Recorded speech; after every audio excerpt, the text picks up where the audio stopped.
Hello guys, nagasgasan pala yung Ranger natin after 10 months use. Ang hirap nung may gasgas yung sasakyan mo, hindi ka makatulog. Nagpa-extend kasi ako ng gate namin guys kasi gusto ko medyo malaki yung parking space ng Ranger natin. So nung matapos gawin, syempre nilagyan ng langis yung gate. Pag park ko ngayon, tapos biglang humangin ng malakas, yung gate biglang nagsara. Ayun, edi nagasgasan. Akala ko nga makukuha sa punas kaso hindi kinaya, talagang malalim yung gasgas niya. Ayan yung gate guys nung naayos, bali pina-extend ko kasi.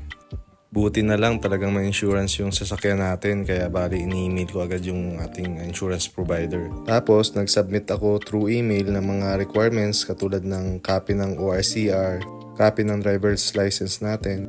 Hindi naman tayo na aksidente sa daan, so wala akong police report. Bali ang binigay ko is yung affidavit of damage na naka-notarize. Tapos, copy ng insurance policy mo. At mag-send ka ng picture dun sa damage ng vehicle mo. After 3 to 5 days, ayun, na-approve naman tayo ng insurance natin. Pinapili na lang nila ako kung saang service center yung preferred ko. So, ang pinili ko is yung Ford Marikina kasi medyo mas malapit tayo dun. Ayun guys, sa wakas, after 2 days, tumawag na sa akin yung taga Ford.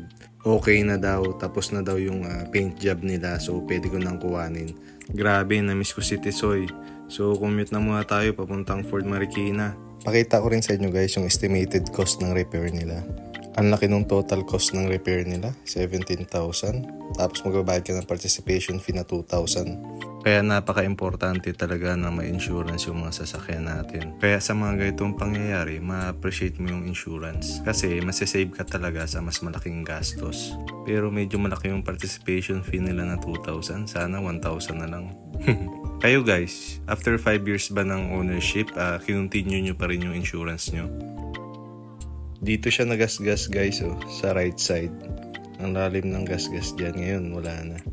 Okay yung paint job nila, bago na ulit. Nag-engine washing din pala sila kasi nung nakaraan napaka-alkabok nito, kaya ngayon napakalinis na ulit. Ang husay ng Ford Marikina, pati rims and mags nilinis nila.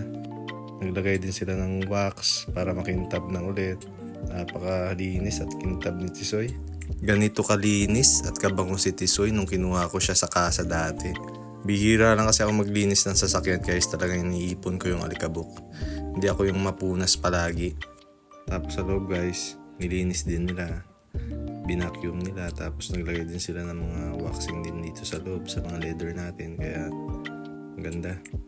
Wala akong masabi. Kaya payo ko lang guys, always pray before you start. Bye!